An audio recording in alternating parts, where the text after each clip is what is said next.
weather on NBC 10 Boston. Boston's most accurate forecast. Can we get an extra dose of rain this month, Pete? Because I feel like that's what we really need. I know. Careful what you wish for, too, right? We can get a deluge these days. And we go into the deep droughts, too. And you look at these numbers and go, how are you ever going to make that up?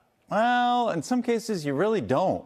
When we come out of droughts, you hardly ever go back and take, stock and say, well, we got back to 10 inches. We got back what we lost. Same when a wet spell, you don't really dry out for the next 4 months and lose all the water you gain. Major pattern changes typically break the drought. We're 0 for 3 or 4 on here. We haven't had a tropical system. Change in the seasons, it went from summer to fall and it got worse. And so maybe from fall to winter. Often, again, we don't make up that deficit, too, so we just kind of wash it off, write it off the books. Today was 68 degrees, so the rain showers we had last night pretty much negated by this warm-up and will be finished off, if there was any benefit, by the winds for tomorrow. The front goes through early on in the morning, so the winds will increase first thing, and then they'll stay with us. What we're doing is we're bringing in colder air aloft.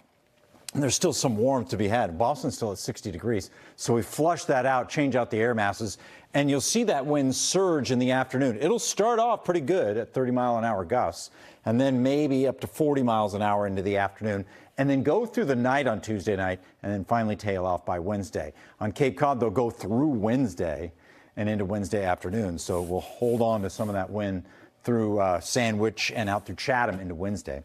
High temperature 54 degrees. Welcome to autumn. Welcome to November. And we deepen that cold on Wednesday with a high temperature around 47 degrees.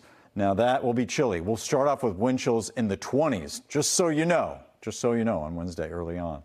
Again, the wind's not all that strong, but it makes a big difference, especially when you're starting off with temperatures in the lower 20s. Wednesday morning, Thursday morning, and Friday morning in the suburbs. Deep freezes here. Boston even has a chance on Thursday morning to be included in that below freezing temperature. We'll see that play out. I think we actually have a chance. Now, you look at the big scheme of things. We have this dry wedge of air over New England here. That's where the sun is out early on Friday morning. But watch this storm system near Halifax, Cape Breton Island right about here.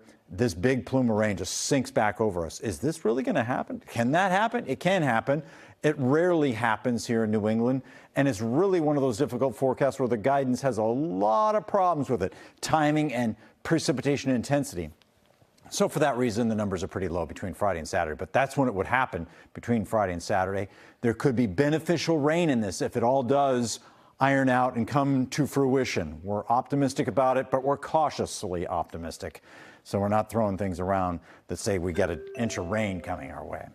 And after that, we have a chance at some sprinkles on Monday. So again, I think we weave in some chances for rain slowly over time. This isn't a huge shift back to heavy rain, but we are shifting out of the warm phase. We don't have any big warm-ups coming up.